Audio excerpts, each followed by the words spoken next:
असलामुअलैकुम मेरे सारे दोस्त भरावां दा की हाल चाल है। सारे ठीक ठाक होवणगे। पिंड दे विच जी इस टाइम बड़ा खूबसूरत बारिश का मौसम बना हुआ है, तो मैं क्या कि उहदी वीडियो बना के ते दोस्तां दे नाल शेयर कर देनी चाहिदी है। ते साडा चैनल भी तुसीं वेखदे हो पंजाबी ट्यूब, वो भी पंजाबी चैनल है ते बिल्कुल पंजाब दे हवाले नाल है।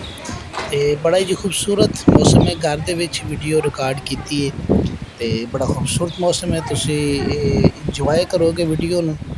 ते जिस तरह तुसीं वेख रहे हो कि पत्ते हिलते ते इन्हां दी सरसराहट ते फिर इन्हां दी आवाज़, ते ये पंजाब दे विच इक वखरा ही इंदा रंग है।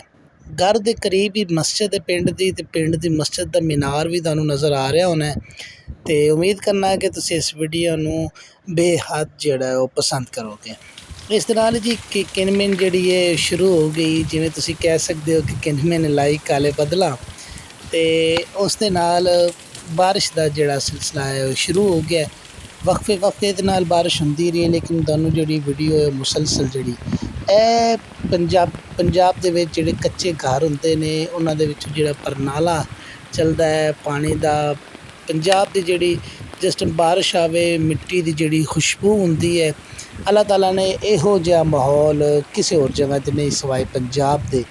ते क्योंकि इस तरह दी मिट्टी या इस तरह मतलब बारिश दा होना, या जिस तरह असीं बारिश दे विच नहावन दा प्रबंध करने हैं, ते इस तरह किधरे होर नहीं है सिवाए पंजाब तो। ते उम्मीद करना कि तुहानूं ये वीडियो चंगी लगी होवेगी, ते अपनी राय दा इजहार जिहड़ा ओह कमेंट बॉक्स विच लाजमी करेआ जो। ते साढ़े नाल साढ़े चैनल दी वीडियो नूं ज़्यादा तो ज़्यादा शेयर भी करेआ जो, ते साढ़े चैनल नूं ज़रा सबसक्राइब भी कर लैया जो। बहुत शुक्रिया। अल्लाह हाफिज़।